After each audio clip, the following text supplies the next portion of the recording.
Hey, welcome back to my kitchen.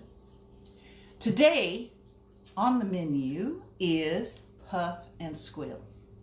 Okay, this is a very old recipe.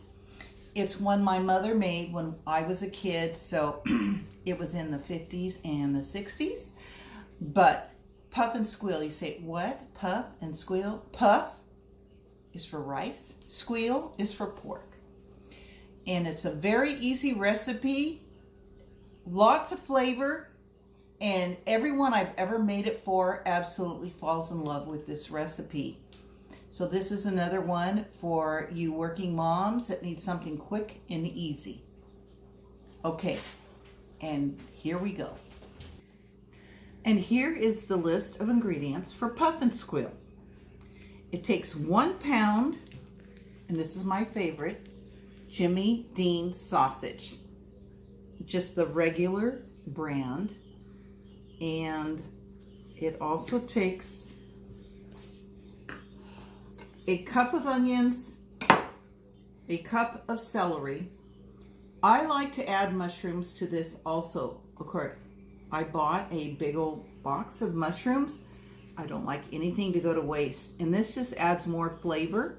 So if you want to add mushrooms, you can. If you don't, that's fine. It also takes a cup of white rice, just long grain white rice, 3 1/4 cups of bouillon. And so I'm going to tell you my favorite bouillon is better than bouillon. You can get this like at Costco. And you would not believe how much I use this. This makes amazing bouillon for your recipes. And you can keep it on hand. I keep mine in the fridge. Oh, the flavor is amazing. And then you add your water to all of this. It's a 1-pot recipe. You've got your veggies. Even people that don't like celery, something about cooked celery in this recipe makes the flavor so intense. It's amazing. Your family, your friends are going to love this. Another easy peasy from the 50s. Now I tweaked it a little bit from what my mother's recipe was, because I added a can of chicken and rice, and I'm like, no, I don't like to use canned soups unless I just have to. So I've tweaked it and I got rid of that. So this is how it goes. Here we have the Jimmy Dean sausage. It's all cooked, and I'm ready to add the final ingredients. 1 cup of onion, 1 cup of celery,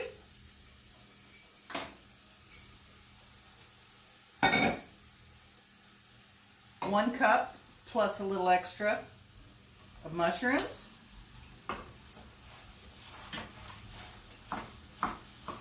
just mix it up a little bit, 1 cup of rice,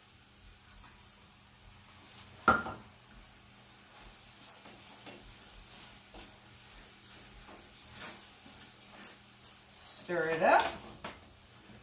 I'm going to add 3 1/4 cups of water. Now I'm going to show you my little shortcut. I could add my bouillon to here and heat it and mix it, but I'm into shortcuts. So I just dump the water in. My better than bouillon. And I just kind of guesstimate, take a teaspoon. 1, 2, 3. I need to add a 1/2 teaspoon of salt and a 1/2 teaspoon of pepper. So here again, 1/2 teaspoon. Now I kind of like it heavy on the pepper side, but that's me. You do what's best for you and your family. And a 1/2 teaspoon of salt. Stir it up.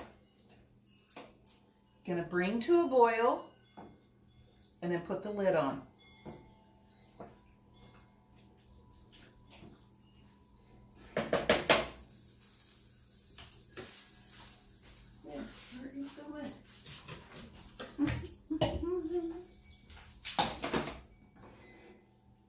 Okay, I usually wait for it to come to a boil and then I give it another good stir because I want that bouillon and everything to be good and mixed up so the rice can absorb the flavor.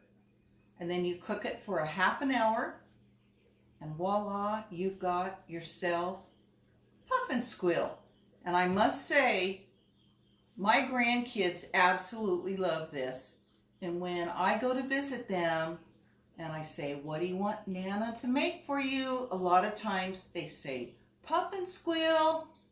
It's so easy a kid could make it, I think. So,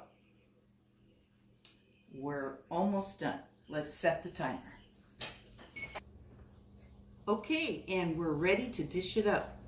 Now first, before I do that, I want to tell you one little trick. If you want to double this, say you've got a bunch of kids or you're having company, it's really easy to double this recipe, and you can use a pound of Jimmy Dean or your sausage of choice and a pound of ground beef and just double the whole recipe across the board. And it still has that flavor, and you've got a double recipe. You can feed a lot of people. Plus you have leftovers to take to lunch or to have the next day or whatever. So just a little tip there with doubling. So, and here we go. Puff and squeal. I would squeal, but it would sound weird, I'm afraid. There we go. It's so good. I can't wait to taste it. Oh, I forgot my fork. No problem. Fork in hand. Woohoo! And here we go. A flood of memories. My mom, my great mom, she was such a good cook. Okay, enjoy. Oh, and I did a little side salad. It's got a little red bell pepper, some cucumbers, and to come on further videos, my homemade, this is a creamy poppy seed dressing that is so yummy. Everybody loves it. So there will be at the bottom, there'll be a description of the recipe with all the ingredients. Please don't forget to like and subscribe. Ring the notification bell. Thank you so much for watching, and we'll see you next week with an easy peasy, wonderful recipe. So watch for what's on the menu. Thank you. Bye.